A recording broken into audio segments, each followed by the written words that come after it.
शुरू करने जा रहे हैं जिसमें हम हिस्ट्री का जो हमारा गांधी युग है उससे रिलेटेड टॉपिक को शुरू कर रहे हैं, जिसमें हम मोस्ट इम्पॉर्टेंट क्वेश्चंस जो हैं हमारे जो अभी तक मोर देन 2 या 3 एग्ज़ाम्स में पूछे जा चुके हैं उनको कवर करेंगे और इसके बाद हम आगे और भी टॉपिक रिलेटेड शॉर्ट ट्रिक्स भी लेकर आएंगे। तो चलिए हम शुरू करते हैं। आज का हमारा पहला क्वेश्चन है, महात्मा गांधी ने सत्याग्रह क्रियाविधि सबसे पहले कहाँ प्रयुक्त की?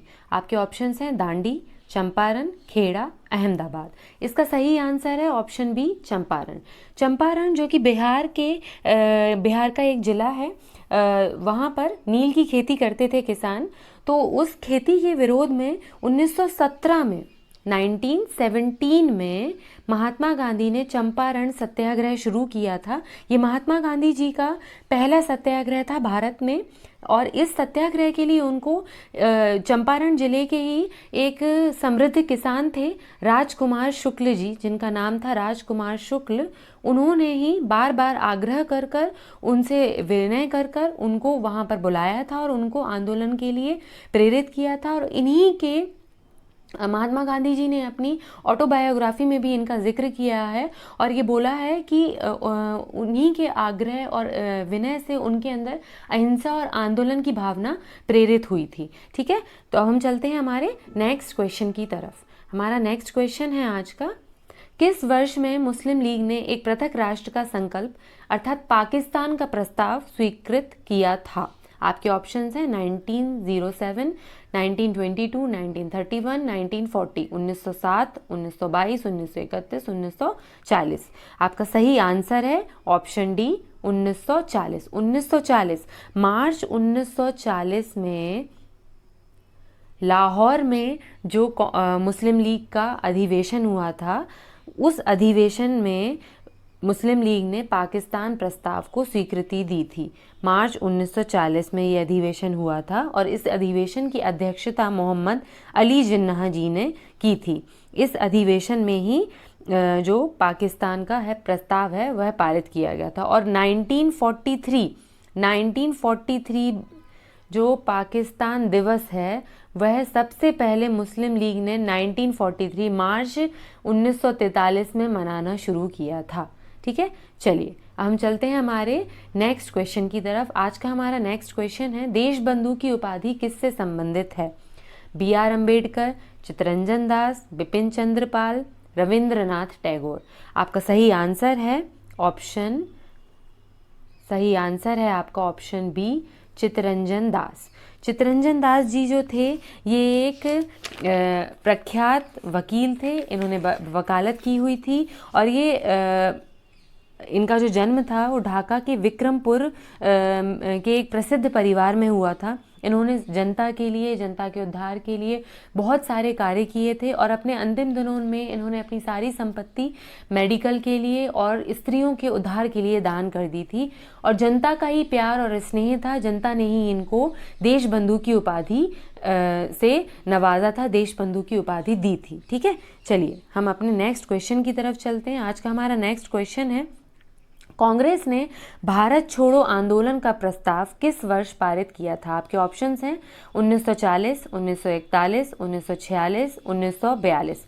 इसका सही आंसर है ऑप्शन डी, 1942। 1942 जो द्वितीय विश्व युद्ध का समय चल रहा था, उस द्वितीय विश्व युद्ध के समय में कांग्रेस ने भारत छोड़ो आंदोलन का प्रस्ताव पारित किया था। 8 अगस्त 1942 को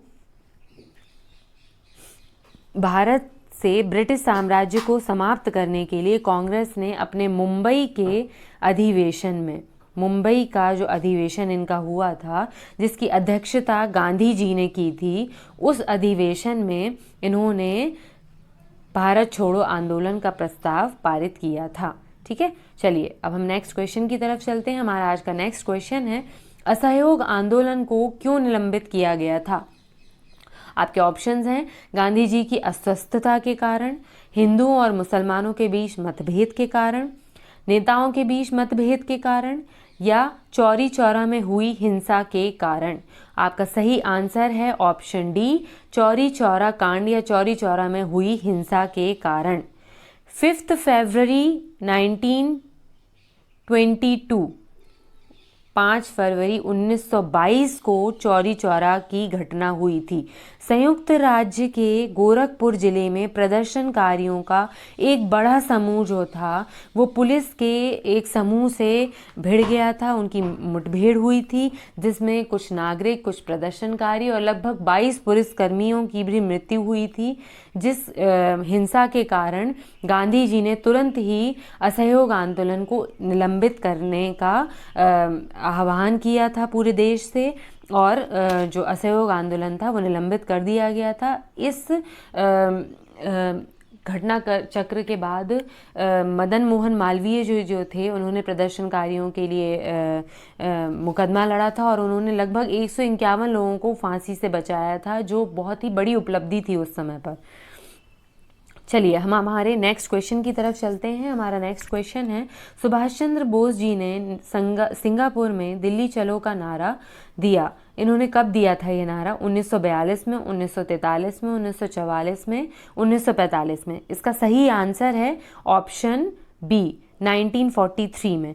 5 जुलाई 1943 को सिंगापुर के टाउन हॉल के सामने सुप्रीम कमांडर के रूप में सुभाष चंद्र बोस जी ने दिल्ली चलो का नारा दिया था। 1943 इसका सही आंसर होगा हमारा 1943। ठीक है, चलिए हम चलते हैं हमारे नेक्स्ट क्वेश्चन की तरफ। नेक्स्ट क्वेश्चन है हमारा, काकोरी ट्रेन डकैती कांड के नायक कौन थे? जो हमारा काकोरी कांड हुआ था उसके नायक कौन थे? ऑप्शंस हैं आपके पास, राम प्रसाद बिस्मिल, भगत सिंह, बटुकेश्वर दत्त, बरकतुल्ला। इसका सही आंसर है ऑप्शन ए, राम प्रसाद बिस्मिल जी।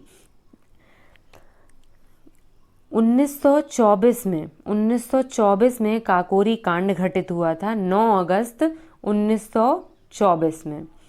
क्रांतिकारी जो थे, क्रांतिकारियों के पास स्वतंत्रता आंदोलन को गति देने के लिए धन नहीं था, तो उन्होंने जो उनकी बैठक हुई थी शाहजहाँपुर में, उस बैठक में उन्होंने निर्णय लिया कि हम सरकारी खजाना, अंग्रेज़ों का जो खजाना था उसको लूटेंगे और उसी से उनके विरुद्ध आंदोलन को गति प्रदान करेंगे। तो उसके लिए उन्होंने ट्रेन को, जो लखनऊ ज़िले के काकोरी रेलवे स्टेशन पर जो train 8 down Saharanpur Lucknow passenger train, इस ट्रेन का नाम आप नोट कर लीजिएगा, 8 down Saharanpur Lucknow passenger train. इस ट्रेन को रोककर उसको लूटा था और फिर इन पर अंग्रेज़ों ने मुकदमा चलाया था कि इन्होंने यात्रियों को और कुछ यात्रियों को मारा है और सरकारी खजाना लूटा है। जिस मुकदमे में राम प्रसाद बिस्मिल जी, अशफाकुल्ला खां जी और जो राजेंद्र लाहिड़ी जी थे और रोशन सिंह जी, उनको मृत्यु दंड सुनाया गया था। ठीक है, चलिए हम नेक्स्ट क्वेश्चन की तरफ चलते हैं। हमारा नेक्स्ट क्वेश्चन है, महात्मा गांधी जी के राजनीतिक गुरु कौन थे? ऑप्शंस हैं आपके पास, मदन मोहन मालवीय, बाल गंगाधर तिलक, लाला लाजपत राय, गोपाल कृष्ण गोखले। इसका सही आंसर है ऑप्शन डी, गोपाल कृष्ण गोखले। गोपाल कृष्ण गोखले जी जो थे वो महात्मा गांधी के राजनीतिक गुरु थे। उन्होंने कई विषयों पर महात्मा गांधी जी को मार्गदर्शन प्रदान किया और उन्हीं के दिखाए हुए रास्ते पर महात्मा गांधी जी आगे चले थे। ठीक है, चलिए हम नेक्स्ट क्वेश्चन की तरफ चलते हैं। हमारा नेक्स्ट क्वेश्चन है आज का, कायदे आज़म किसे कहा जाता है? आपके ऑप्शंस हैं, मोहम्मद अली जिन्ना, भगत सिंह, महात्मा गांधी, जवाहरलाल नेहरू। इसका सही आंसर है ऑप्शन ए, मोहम्मद अली जिन्ना जी को कायदे आज़म कहा जाता है। ये पाकिस्तान के संस्थापक, मुस्लिम लीग के एक बहुत बड़े नेता और आगे चलकर ये पाकिस्तान के सबसे पहले गवर्नर जनरल भी बने थे। इनको कायदे आज़म इनके लिए सर्वप्रथम महात्मा गांधी जी ने इनके लिए ये शब्द सबसे पहले उपयोग में किया था। ठीक है, चलिए नेक्स्ट क्वेश्चन है हमारा, सारे जहां से अच्छा हिंदुस्तान जो गीत था उसके रचनाकार कौन थे?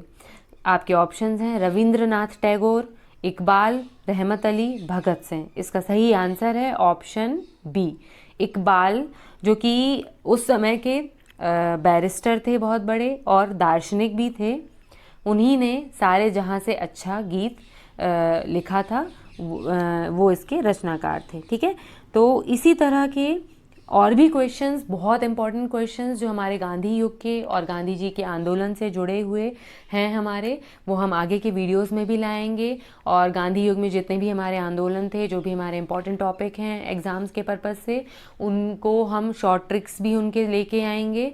तो अगर आपको हमारा वीडियो पसंद आया हो तो आगे भी हमसे आप जुड़े रहें, लाइक करें वीडियोज़ को, ज़्यादा से ज़्यादा शेयर करें, और फैक्ट्स जितने भी हैं उनको आप नोट करते रहिएगा। Okay, thank you so much.